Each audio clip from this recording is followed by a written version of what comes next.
Hey, what's up, y'all? And in today's video, I'm going to be showing you guys the timeline for Miles Upshur and Wayland Park in Outlast. So hopefully you enjoy, and as always, subscribe, ring that bell, and click the like button. September 8th, 2013, 1 p.m., the email. Wayland Park, a software engineer, has typed an email to a reporter who goes by the name of Miles Upshur, the first character we play as in the first Outlast. Mr. Park whistleblows what happened in the asylum, exposing Murkoff's experiments. Miles receives the email and drives to Mount Massive Asylum. Meanwhile, Wayland Park was getting called 3 times saying that they paged him. Wayland encounters a variant that was used in the experiment. The variant's name was Eddie Gluskin, who I'm going to be talking about later.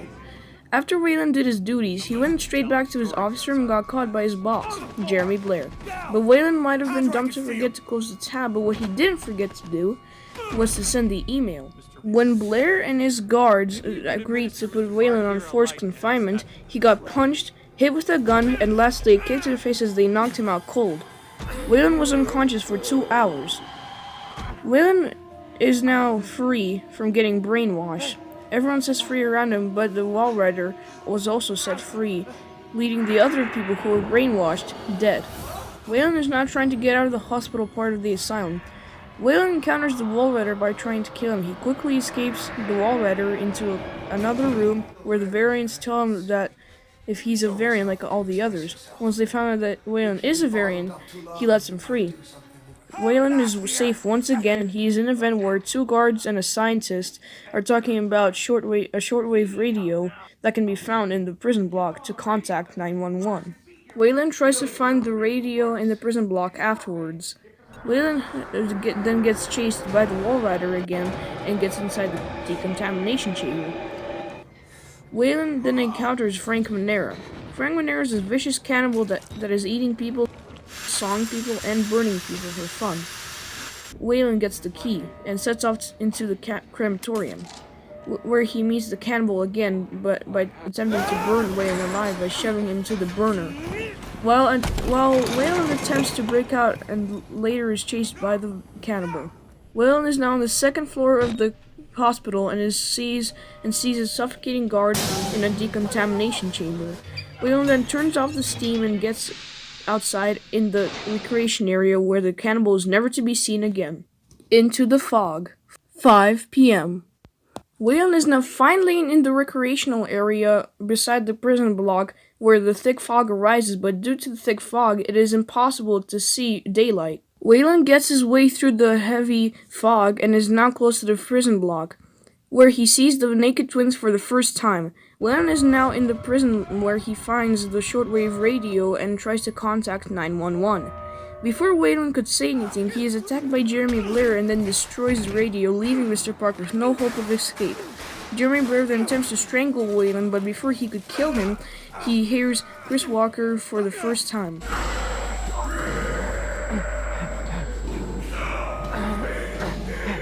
Do me a favor and die here, Park. Jeremy abandons Wayland and is now chased by Chris Walker. After Wayland escapes Chris Walker, he hears an announcement saying that there is an emergency evacuation in progress. Attention Murkoff personnel, an emergency evacuation is in process. Please proceed immediately to the administrative block to exit. Patients and the restrained are advised to remain calmly in their room until help arrives. Thank you for your cooperation. Wayland then sees a priest who goes by the name of Father Martin Archambaud, who's riding down the drain to guide other variants along the way in the future. Wayland is then again so close to the exit, but some guards block the way again, and is hunted by Chris Walker again. Wayland jumps out of the window and sees the outside. Wayland is now in the drying ground section. He sees that the fog has gone away, even though it's been only 30 minutes, but it's still pitch black outside. After Wayland got through the electric station, he goes up a watchtower and sees the whole asylum. Wayland jumps with his only courage left into a ledge and then falls and breaks into the attic of the vocational block.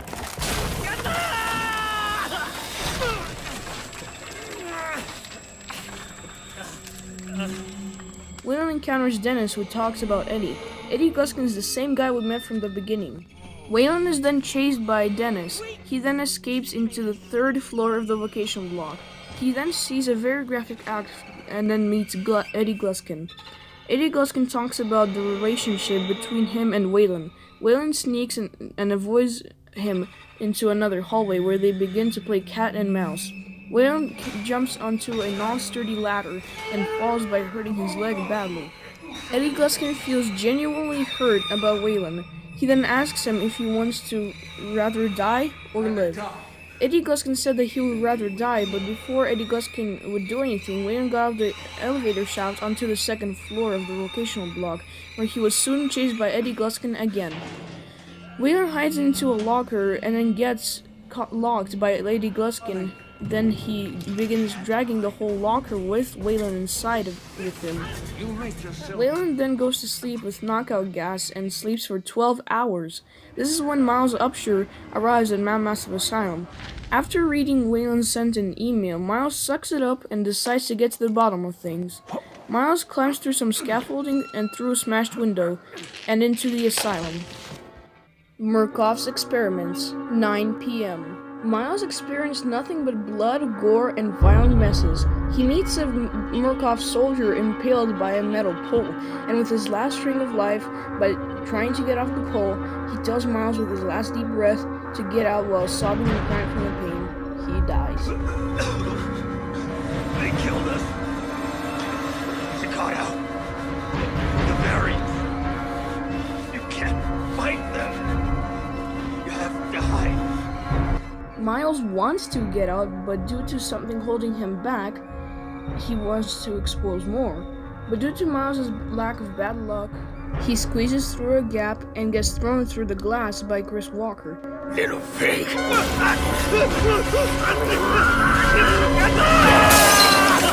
Miles is nearly knocked out on the floor and sees a humanoid figure standing near him.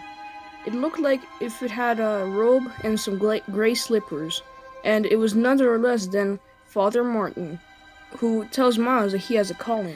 Miles encounters more variants and also finds a key card on a dead worker. Later on, a variant leaps from their wheelchair and attempts to strangle Miles to death.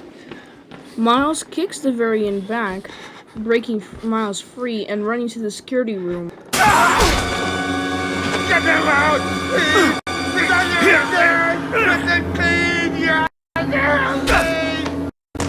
Miles unlocks it and gets in, and without doing anything else, he puts in the letters and it starts loading. Father Martin, the priest we saw earlier, was in the basement turning off the power.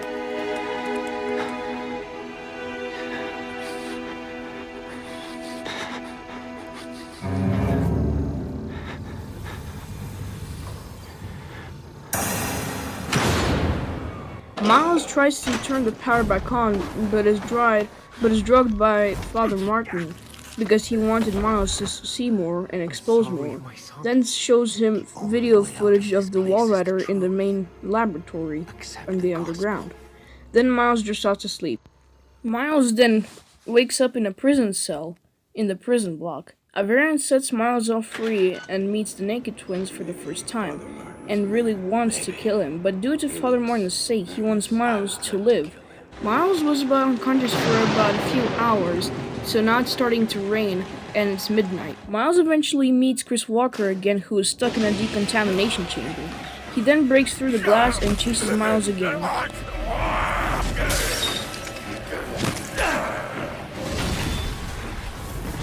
Miles gets blown up by the decontamination chamber and breaks his fall by landing on some soft, cushiony pile of dead bodies.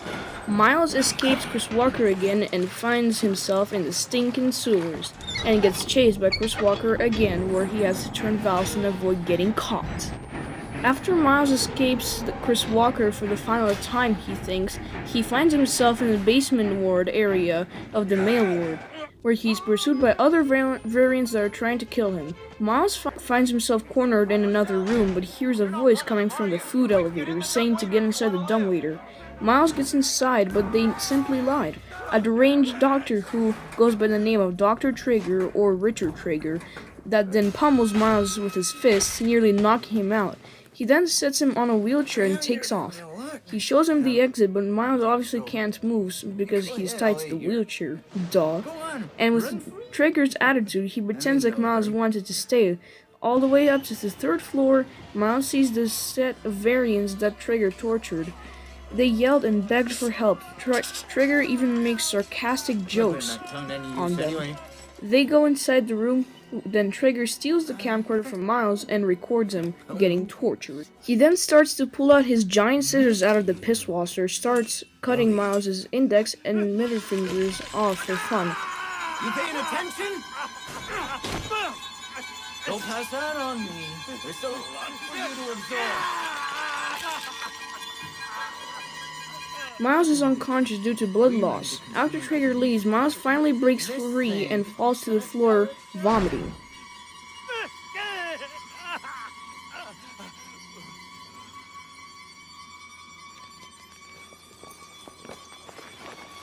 Miles grabs his camcorder and tries to get out. After seeing the elevator, he sees that it needs a key and goes for the key hunt. After Miles finds the key, Trigger busts through the door and goes after Miles. After avoiding Trigger, Miles runs to the elevator and Trigger knows all along that he was going down the elevator.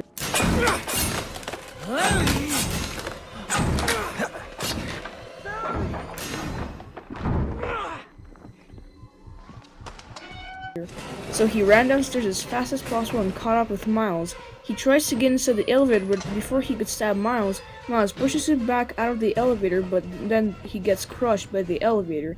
Miles makes a joke about him and gets out. I'm not giving up on you.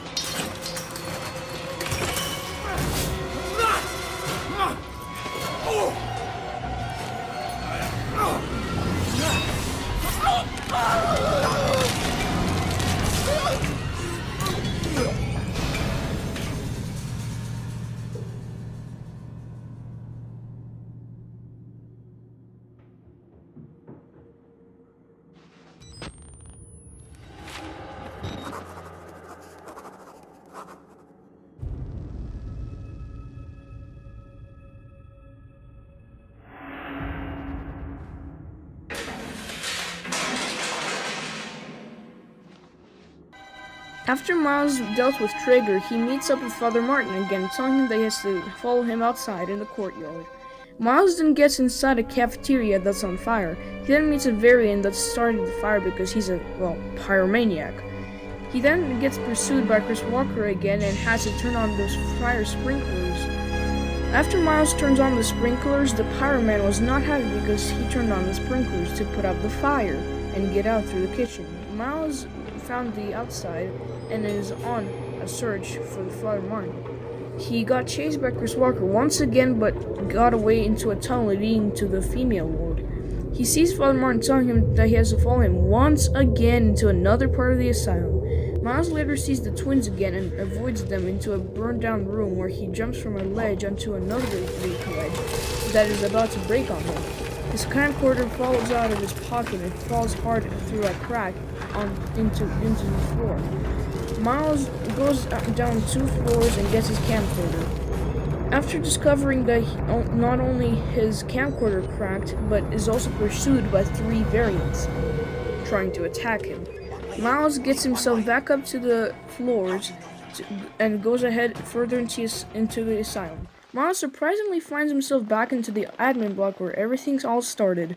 Miles then gets a key for the 3rd floor of the administration block, only to see Father Martin get crucified. Miles grabs the key that leads to the elevator to be free, but it doesn't lead to the exit. Wayland Park then finally wakes up to see nothing but graphic acts from Eddie Gluskin.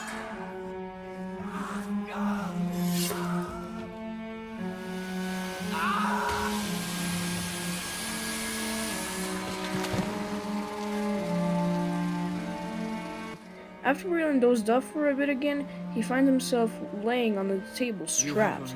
He then almost gets his private parts cut off by Eddie Gluskin. A variant thankfully frees Wayland and then is soon chased again. The Waylands With Waylon's only hope of escape, he jumps through a window and damages his leg badly. Waylon sees an emergency evacuation that leads to the admin block. To escape, he has to get a key for it. He meets Eddie Gluskin again, that pursues him. While Mr. Park gets the key, Miles is in the underground lab trying to get out through the delivery exit, but is chased by the main enemy, Billy. He opens the door and sees Chris Walker on the other side of the door.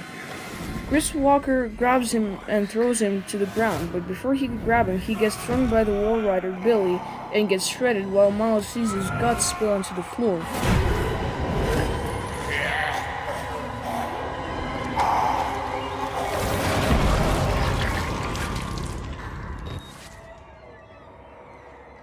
He then meets up with Dr. Wernicke, who tells Miles how he did everything, and tells Miles that he has to stop this. Miles encounters the experiments and abuse that led to the asylum's downfall. Meanwhile, Waylon unlocked the door.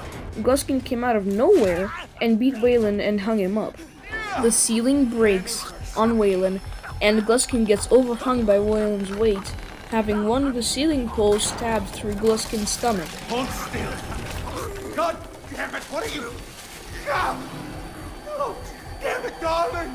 No, you need to behave.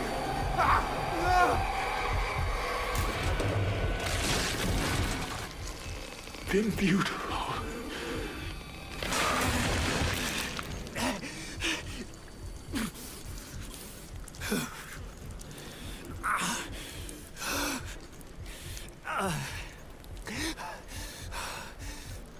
Meanwhile, Miles tries to get his best to stop the Billy from getting possessed.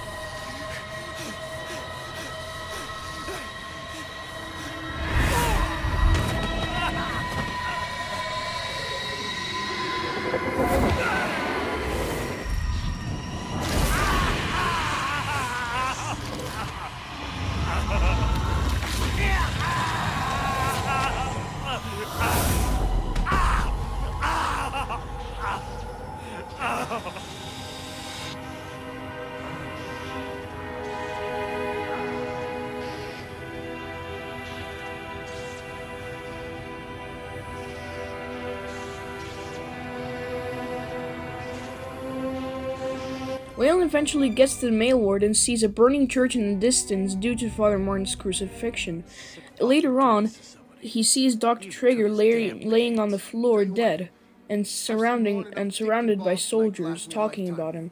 Waylon hears gunshots and hears somebody saying that they have to kill anything that moves, including Waylon, so he has to sneak to avoid them. Miles tries to get to freedom by limping to the exit, but some Murkoff soldiers come out the other end of the door and shoot down Miles, and ending the game where they see that the wall rider came out of Miles and they're attacking every single soldier in sight, which is in fact possessed Miles, that he works his way up to the administration block. Then he sees that the screams in the background represent Miles as the wall rider and killing every Murkoff soldier. He then works his way up to the admin block while Waylon hears Miles as the wall rider killing more soldiers in the soldiers' radio. Waylon successfully gets to the admin block and sees Jeremy Blair on the floor right next to the exit.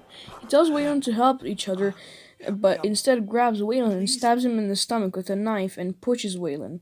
This is where Miles, as the wall rider, comes into play and saves Waylon from Blair by ripping him into pieces. No one can know. No one. Oh God! Oh Christ in heaven! How to get out? No!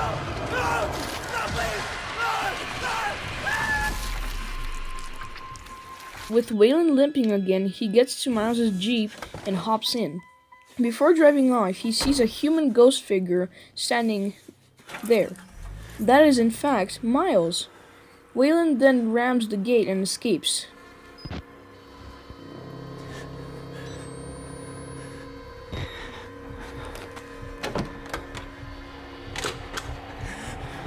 At Waylon's home, we can see a guy who goes by the name of Simon Peacock, telling Waylon that if he exposes Murkoff's secrets, Waylon's life will end, such as his wife Lisa and his 2 unnamed boys. If he doesn't send it, then through all the hell that Waylon's been through would not be worth it. But with the game's only choice, he presses the send button and exposes Murkoff's secrets, and that concludes the story of Outlast and the DLC. Whew. Hopefully you guys enjoyed this. This took me a while to make. Just a couple of months, maybe a year, almost half a year maybe, this video has been going for. I haven't been making this video for half a year, that would be insane, but the script that I've been making definitely took like a while, like so much more months than you would expect. But I hope you guys enjoyed this video. If you did, slap that like button, share, comment, subscribe, and ring that bell. Thank you for watching, guys, and I'll see you in the next video. Bye-bye.